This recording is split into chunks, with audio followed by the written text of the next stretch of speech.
Welcome to Israel Update. I'm Gadi Taub in Tel Aviv, and with me at the offices at the Hudson Institute is Senior Fellow Mike Duran. Mike, happy Thanksgiving. Happy Thanksgiving to you, Gadi. Thank you. And obviously the hostages are going to be at the center. The hostage deal is going to be at the center of our attention today. And Mike will have the details in a minute in our headline bulletin. But I wanted to say just to air two thoughts. I'm against this deal. I think it would put a halt to the fighting. It would be difficult to start it again. There would be pressure not to. The Hamas will do its utmost to drag this and probably postpone some of the hostages and then offer more for extending the ceasefire and whatnot. And here are two thoughts about it before we delve into the core issue, just at the margin. One is that I had an interview with a man named Tzvika Mor, whose son is a hostage with Hamas. And he is the only voice I heard saying that. And he said on the radio, and it was a chilling moment on my morning show, he said, don't do any of the military calculations according to my son's safety. This is a national issue, and you need to focus on the goals, he said to the government. He said, we can't treat a marginal injury as if it was the center of our problem, and we need to hit at what you would say, Mike, in Clausewitz's term, the center of gravity of this issue, and not be extorted by emotionally. The second thing I wanted to say is a look at the list. Half of these people, they're saying teenagers and women. These are teenager terrorists. You're talking about the people that are going to be released the by list Israel. of people that are going to release. Half of them are from Jerusalem. So it looks like Yehia Sinwar and they're being sent back to Jerusalem, not exiled or something. This is not a coincidence. And Yehia Sinwar it looks to me, trying to ignite a new intifada in Jerusalem by sending about 70 of the convicted terrorists who will now be local heroes back into East Jerusalem. And that can light the keg. So what do we have on our show today? The discussion of the hostages, of course, will be front and center. We'll have a brief on the map, seeing where things stand on the eve of the ceasefire. We have amazing footage from October 7 of a very brave policeman who just dove into that hell, and it's not just the footage from his body cam. We have subtitles translating everything he said, and then he's also interviewed. This is a 3-minute video that will take your breath away. And then, Mike, you interviewed the candidate for presidency in the Republican primaries, if I pronounced all that right. Vivek. Pretty close. It was very Vivek close to right. Yeah, you spoke with him about his vision for Israel's policy. So to you, Mike, for the headlines. Okay, the headlines today, Gadi, really are all about the hostage deal, which the Israeli cabinet approved last night. That's Tuesday night. The deal was mediated by Egypt and Qatar, and the terms of it are that the Israelis will release 50 women and children who are in Israeli. Hamas will release 50 women and children. Oh yeah, sorry. Yeah. I misread that. The Hamas is going to release 50 Israeli women and children in exchange for a 4-day pause in the fighting. Israeli consent to release, and the Israelis will release about 150 Palestinian women and minors. This is what you were referring to, who are serving prison sentences in Israel. In addition, the Israelis are going to let fuel and perhaps also other humanitarian goods into the Gaza Strip. Hezbollah was not party to the deal. It's made that clear, but it is also suggested in its statements that it will pause the fighting for 4 days along with Hamas. Now, the cabinet approved the deal by a very large majority, I think you had a unanimous agreement in the security cabinet, but the larger cabinet agreed with only Otzma Yehudit ministers, 3 of them voting against it. That's the party of Ben Gvir. According to sources who attended the meeting, the religious Zionist party's ministers, also 3, led by Bezalel Smotrich, they were persuaded to vote in favor of the deal. Reactions to the deal in the Israeli media have been very divided. Yediot Achronot's Nahum Barnea, major columnist, he said the following: in the situation that has developed, Israel has no choice but to pay the price. The alternative of forsaking the hostages a second time after they were first forsaken on October 7 would have been far worse and far more dangerous. But also writing in Yediot Achronot is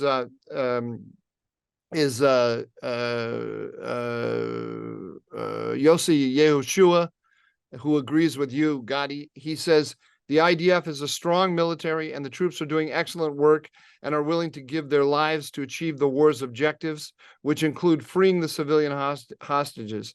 But under the conditions in which this is currently being done, Israel is liable to miss an historic opportunity to fundamentally change the Gaza problem, and will not only pay for that in soldiers' lives, but by missing out on a better deal. So he's saying it not only does it harm security, but it also harms the effort to get the hostages back, all of the hostages back. Prime Minister Netanyahu disagrees with you, Gadi. He said at the beginning of the cabinet meeting, quote, people on the outside are saying nonsense, as if after the pause to bring back our hostages, we will end this war. So let me make it clear. We are at war, and we will continue the war until we obtain all of our objectives: eradicating Hamas, bringing back all of our hostages and missing in action, and guaranteeing that there will be no figure in Gaza that threatens Israel. President Biden also disagrees with you, Gadi. He said that his administration will not rest until all the hostages are released. And he said that he also thanked the Emir of Qatar and the president of Egypt for their mediation. You're convincing me that I'm right, step by step, Mike, by giving all this list. So, Mike, let's take a look at the map and see where the ceasefire finds us. Here it is. Yeah. There we go. Yeah, so you see the Israeli forces have totally taken the west coast, and they are moving eastward and completely taking, they're moving to take over the Jabalia camp. And this has been some kind of intensive fighting, actually, where all those arrows are leading. They're working to destroy all of the tunnels that they're finding. They found hundreds of tunnels. They found many more tunnels than they expected and knew about. They've got 3 ways of destroying them that I know of. One way is just to blow up the shafts. Another way is that they have some kind of goo, some kind of material that they put down in, and then the chemicals mix while they're inside the tunnel, and they blow up and expand. Yeah. And then they have a third way that no one will tell me what it is. Secret. There's a third secret way. And how many of the Hamas fighters do you think have stayed in the tunnels after so many warnings to leave, and after opening what is here the humanitarian corridor for citizens, but of course they can come among the citizens? Very to the south. Very, very hard to say. I mean, the Israeli spokespeople are saying that they've killed thousands of fighters. That they estimate 30,000 fighters total. I don't know if that's how accurate that is. Maybe, and of those 30,000, how many are really well trained? I don't know, but I would, from what people have been saying, I would say that they have probably killed about 4,000. But that's a very rough number, very rough number. Of fighters, you mean of actual combatants? Yeah, actual combatants. There's also then the incursion in Khan Yunis in the south, and this is harder to see on this map. That's the more that is the most interesting part of the ceasefire, I think, because so as you were suggesting, some significant number of fighters have moved south. That's south of the red line there, the red line that cuts Gaza in two. That's where the that's where the Gaza River. That's where the that's where the Israeli control ends. The hostages are almost entirely now, I think, in the south in Khan Yunis. So is Yahya Sinwar, the leader of Hamas. He's in a bunker in Khan Yunis. And so what this ceasefire does, so you can see at the very southeast of the Gaza Strip, the Israelis moved in and they started toward Khan Yunis. And what this ceasefire does is it stops the Israelis from taking over the south at this point. So the fear that is being expressed by people who are those people that Prime Minister Netanyahu was arguing against, including yourself, the fear is that the ceasefire is going to be extended and extended and extended and extended, and it will turn into kind of a semi-permanent ceasefire, and it will prevent the Israelis from actually taking over the south. I think it's actually a legitimate fear, because the Americans at the same time that the ceasefire is coming into place, the Americans are ramping up their pressure on the Israelis to explain two things. One, how are the Israelis going to protect all of the population that they moved from the north to the south? And as they move into the south, how are they going to protect them? What's their plan? And number two, they're also talking more and more pointedly to the Israelis about what's their plan for the day after the victory. What's their political horizon for Gaza? And so I think that in a worst case scenario, the international pressure combined with the American pressure will combined with the tactics of Hamas to extend this by, for example, you mentioned not releasing all of the prisoners, but continuing to release prisoners, putting the Israeli government in a position to say, yes, we could get more prisoners out if we extended, but we're done with this. We're going to go back to war. These are very difficult things publicly to say to the Israeli public. They're very difficult decisions to make. And especially when you're also having this discussion about all of the humanitarian concerns of the Americans and the international community, it could get very, very thorny very quickly. So let me try a conspiracy theory on you, because from the first moment that this attack happened, or a day or two after, the leaders of the anti-government, anti-reform movement, we call him Kaplan because Kaplan Street is where the demonstration are. So the Kaplan Force, or the Kaplan circles, have moved into the committee of the families for returning the hostages, and they've poured an unbelievable amount of money into this campaign to release the hostages. Now, you'd think, why do you need such a big campaign to release the hostages in Israel? Does not the government want to release the hostages?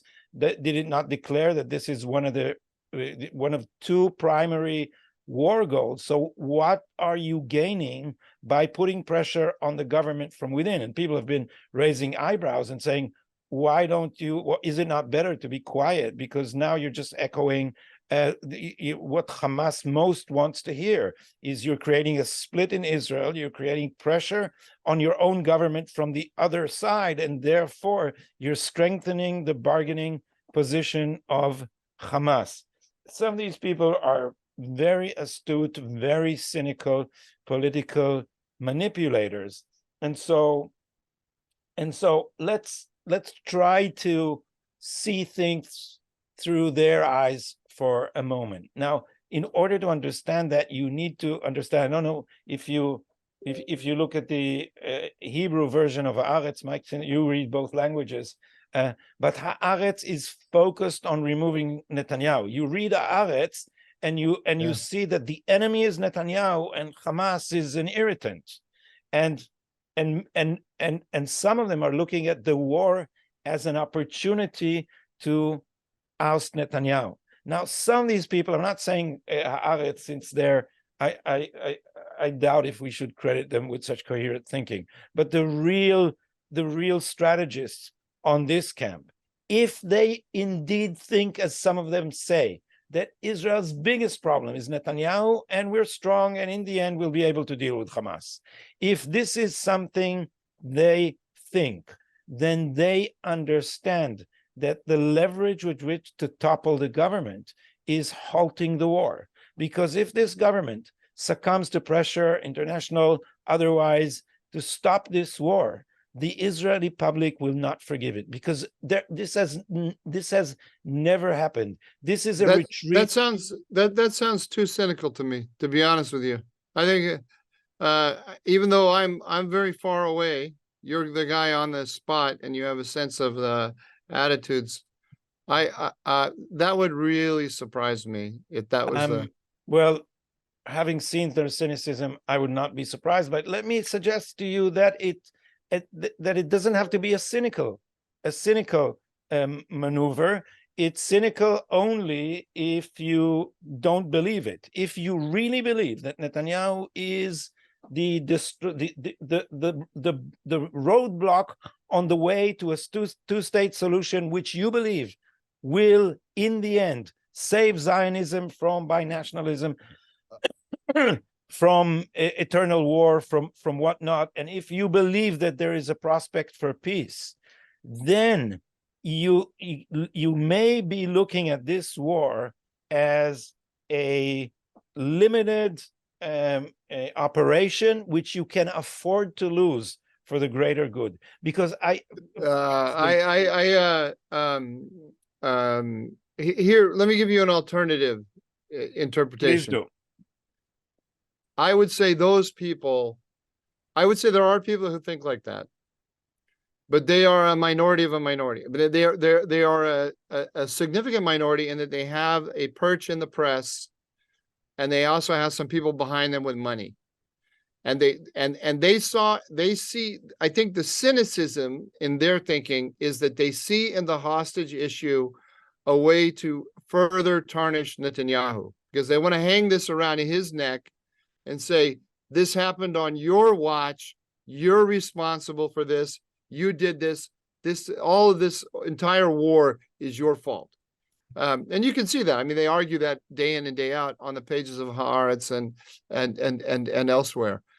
But what I doubt, you said you introduced this as a conspiracy theory at the beginning. I was joking, because what would make it a conspiracy is if there were other significant actors, people in the cabinet, in the security cabinet, the Americans, who were all working together to bring Netanyahu down on the basis of the hostage issue.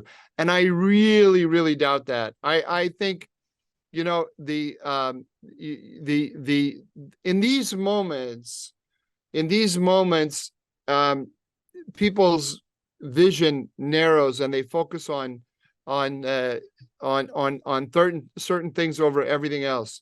And you're laughing, why? Because my went blurry when I went like this. When you went like this, your automatic focus in the camera changed focus. It was a great demonstration of your point, Mike. Yeah. Yeah. So everything narrows, and look, they have, once you have 300,000 men under arms, there's a logic to the military logic takes over, and becomes more important than any other. And I really don't believe that Herzl Halevi or Gantz. Oh no. I'm not thinking about these people. I'm thinking about the people running the campaign. Because they are, I don't want to say insignificant. You assume that they don't understand that the campaign aligns with what Hamas is trying to do. Is that what you assume? No, I assume that with regard to the major decision makers in the security cabinet, which includes people who really would like to see Netanyahu gone. I mean, in their heart of hearts. But I think that the Israeli society, and it's funny for me to be saying this because I'm so far away, but every Israeli, you're not the only Israeli I talk to. Israeli I'm society shocked, Mike. I'm is I jealous. know. I'm sorry. I apologize. It's wrong of me. But Israel is so united now in the sense that this enemy has to be defeated. I really when I see you, maybe you're going to call me naive, but when I see Netanyahu saying this war will go on, I believe it will go on, and I believe something else. I don't think the security cabinet was united in their decision, and even Smotrich came in and agreed with this thing. They all agreed, not simply because there is this overwhelming sense that we have to bring the babies and the women home, right? And we owe it to them. I think that was part of the calculation, and I think it was sincere and serious. But there's also the Americans. They had to do this to keep the Americans on board. And exactly. And so now you can finish the point in a minute. No, But okay. But just note what you are saying. The Americans want to halt the war at this point and leave the picture on the ground as it is now in order to, in the future, apply pressure for this two-state solution. Do not for a minute think that there is no one on the Israeli side wanting to cooperate with this whole plan, including halting the war if need be. That's my hypothesis. They haven't said this to me. Those things are out there, but they're not the focus right now, and they're not the focus of the discussion between the Americans and the Israelis. I believe that this hostage deal was a quid pro quo with the Americans, and by which the Israelis bought time, bought time for continue the war. Yes. I'm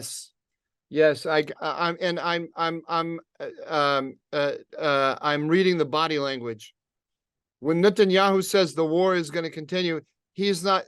That's a firm commitment to the people at time of war. It's going to continue. I believe. How much? Yeah, sorry. Well, we'll know. We'll know in a week. No, right? Because I'm not saying the war will not continue. I'm saying that some are working in that direction. I think if the war does not continue, Netanyahu's cabinet will fall. There are some people who see that as a positive development and are willing to pause the war. Some of them don't understand the geopolitical implications, of which we will say more. But finally, Mike, before we leave this topic, are you for, or I'm clearly against this hostage deal? It's the beginning of extortion, and what is worse, it will give all our enemies in the future an incentive that is even larger than our previous terrible deals of returning one soldier for 1,000 terrorists.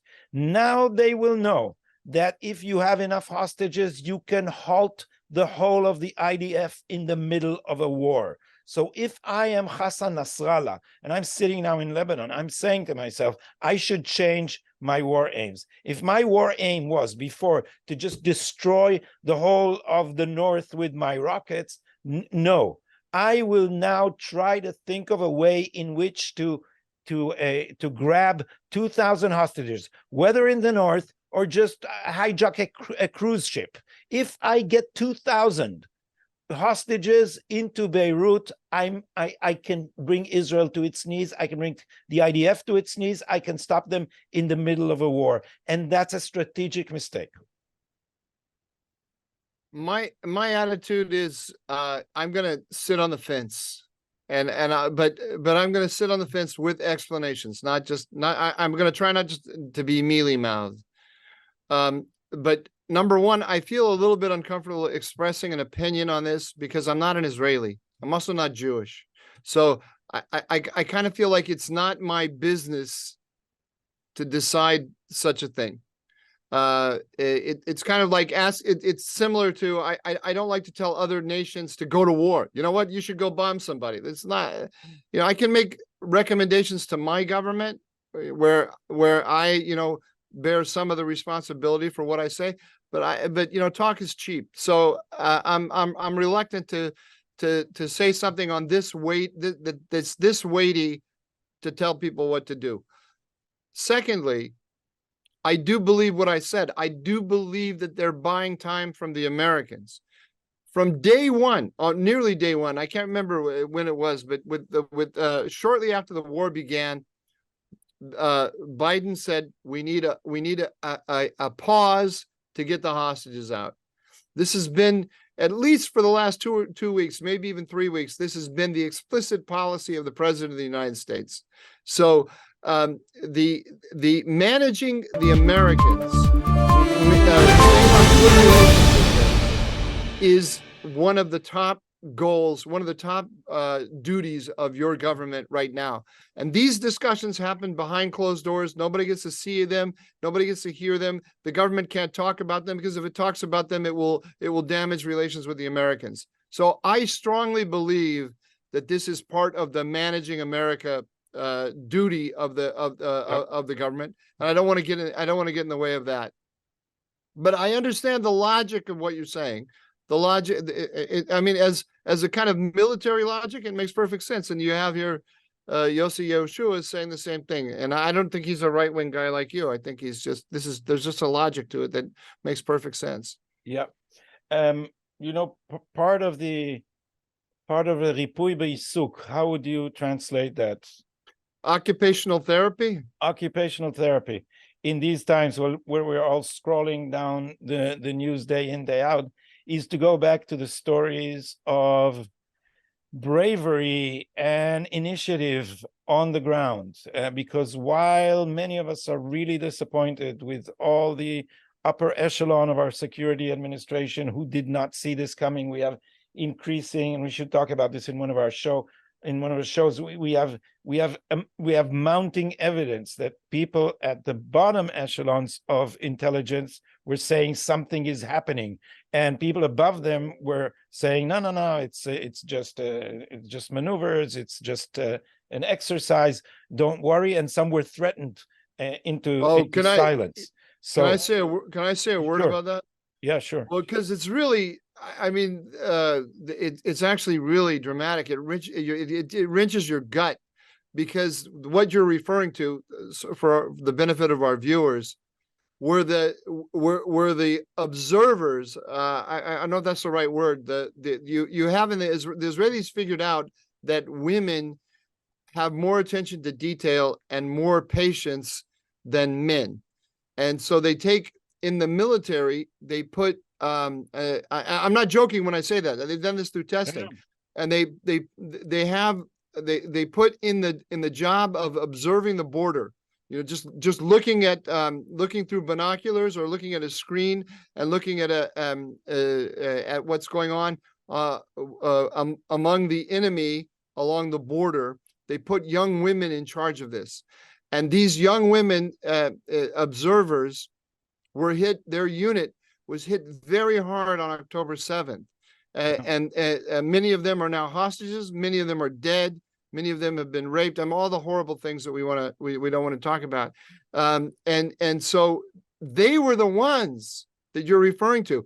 They were the ones they were watching stuff that was going on the border. They saw people on the border that shouldn't be there. They saw exercises being carried out, and they went to their commanders and they said, "Commander, we see things that are out of the ordinary. This looks dangerous," and so on. And they were told to sit down and shut up. And then they paid the price for that personally, for that bad policy. That's a terrible irony, but it seems that also people above them have also been warning. So we are trying now in the midst of the war to guess, but I guess that after the war, we'll have to find out exactly at what levels were the warnings stopped, because they were stopped at, it seems, at very high levels where people have conceptions. This was going to be an introduction to the occupational therapy of watching some of the bravest, finest people, because while we are very disappointed with the upper echelons of our security establishment and the IDF command, the people on the ground, in this case police, did amazing jobs, often on their own initiative. So we translated specifically for our viewers, we had our friend Elizabeth Rimini translate and subtitle this 3-minute video, which shows through a body cam what a policeman was going through when he dove into that hell of terrorists, beginning with shooting a pickup truck of terrorists on his motorbike with a handgun, and successfully shooting them and driving them off the road. And then we also have him explaining what he was doing. So these are amazing 3 minutes that we have for you to watch. כמה חיסלת? כפר עזה, יש מחבלים, אנחנו 4 שוטרים בקבלות.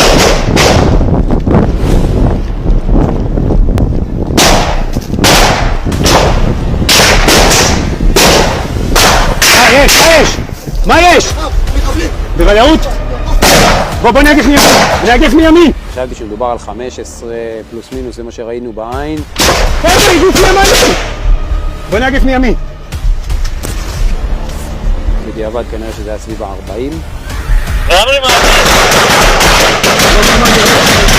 מתעורר בבוקר, מבין מהקשר שיש כבר חדירות מחבלים, מתקבל דיווח על רכב מחבלים. אני בעצם נוסע על השוליים, מקביל לרכב, אני מוציא את האקדח ומבצע ירי. הרכב סוטה שמאלה, פוגע במעקה בטיחות השמאלי ונעצר. אנחנו באיזשהו שלב גם סופגים נפילה של טיל ממש צמוד אלינו, מעיפה אותנו מהאופנוע. ואז מגיע דיווח ראשוני שיש בכפר עזה עכשיו מחבלים שנכנסו. 2 אזרחים וקצין צה"ל שנמצאים איתי ביחד מגיעים לכניסה לכפר עזה. אנחנו מאתרים גופה אחת, מבינים שבעצם המחבלים כבר שטפו לתוך היישוב. שיצאו לחדר אוכל רגע, אין שם לחימה. אנחנו נעים עד אזור החדר אוכל, חלונות שבורים, רואים תרמילים, רואים מחסניות של קלאץ'. אני מבקש לנהל סמבולון שתגיע לכפר עזה, אני יוצא איזה... אנחנו שומעים קולות, קוראים לנו, אנחנו רואים שם 2 חבר'ה שוכבים פצועים. אוריאל שהוא חובש, בודק אותם, אני אומר לו לטפל בהם. ברגע שאנחנו נעים מקביל למבנה נוסף, רואה מולי כמה אנשים שהם לבושים חצי אזרחי, ואז אנחנו בעצם חוטפים מכת אש מאוד חזקה. צה"ל! צה"ל!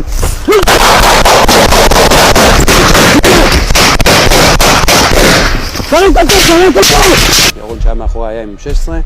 ברגע שנגמר המטח שלהם, אני גם מסיים את המחסנית באקדח, אני נותן דילוג אחורה לאיזשהו כוך שהיה כדי להחליף מחסנית באקדח ולא להיות חשוף.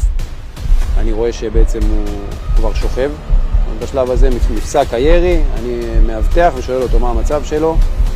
הוא אומר לי, אני מת. נפגעת? אתה תקין? אני מת. חבר'ה, תפרקו אותם! הוא פצוע! הבנתי שהוא חי, שהוא איתנו.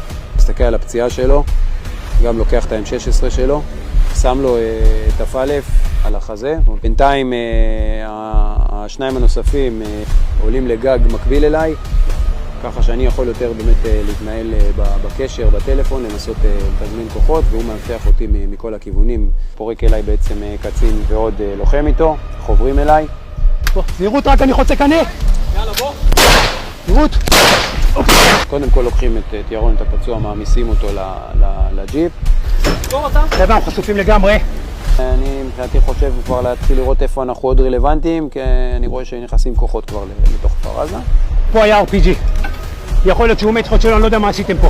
בעצם אני רואה את גודל האירוע. אתה ישראלי? שבור חלון, תבוא. מהר. תעלה לג'יפ. כל הכביש מלא כל הדרך בגופות ורכבים שרופים ורכבים בצדדים ואופנועים של המחבלים. אנחנו מקבלים הנחיה על מאבי מפקד היחידה להיכנס ככוח אחוד לשדרות. כמה חיסלת? אני אמרתי, אני לא יודע, ביום כזה לא סופרים כמה חיסלנו, סופרים כמה הצלנו.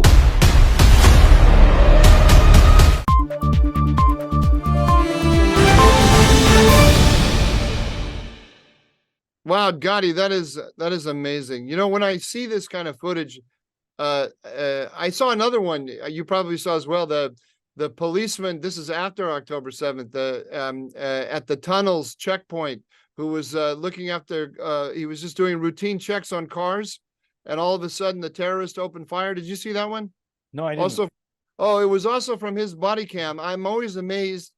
He's got a notebook in his hand. He's taking notes. And the gunshots ring out. He's all of a sudden, within 2 seconds, he's got his gun cocked and he's going and shooting terrorists without no hesitation, no confusion. I would like to think that in those situations, I would have the same presence of mind, but I think that it would probably take me 20 minutes to figure out what's going on, and then by the time I figured it out, I'd be dead. Yeah, the people here are, some of them are, first of all, awfully brave, then have this existential sense that you may need to save lives in a moment's notice. And then don't forget, there's also very, very intensive training. So, Mike, we had your interview with Vivek Ramaswamy. I think we've gone long. Let's save it for another time. Yeah, because we're going over time. But since we may have just a little bit of time, why don't we? And I'm suggesting this live to you. I know I haven't prepared you for this. Why don't we establish some kind of light ending to our show in which each of us chooses a picture of the week, a tweet of the week, something funny of the week? And since I'm catching you unprepared, let me just show you this that I got on WhatsApp, and it's just charming. Someone already tweeted it on Hebrew. This is Ripui Bisuk is what it is, right? Because yeah, this is the continuation.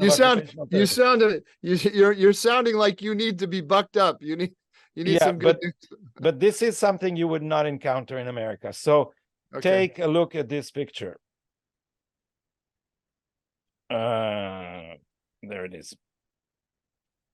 This is a waitress in a Tel Aviv bar. She's working. And it's very hard to get long guns, but she got one. And I'm guessing the patrons, they feel safer. So next, I've always said, Gotti, that a woman isn't a woman unless she has an automatic weapon. Mike, you're from the Midwest. You're not from the South, but you could fake it for Israelis. So this is it for us for today. Today is Wednesday, and so I'll end with something light. I got a joke for you. You know what job hippies do? No, they hold up your leggies. You saved the first one by the second, Mike. And that's it from us. We'll wish you all happy Thanksgiving. We'll be here on the other side of the holiday in our Sunday edition, which will be, surprisingly enough, on Sunday. So goodbye, Mike. And goodbye. And the Thanksgiving weekend corresponds directly to the pause in the fighting. So Sunday will be on the last day. And we'll know if the war continues or not. Thanks for watching, and we'll be back with you soon.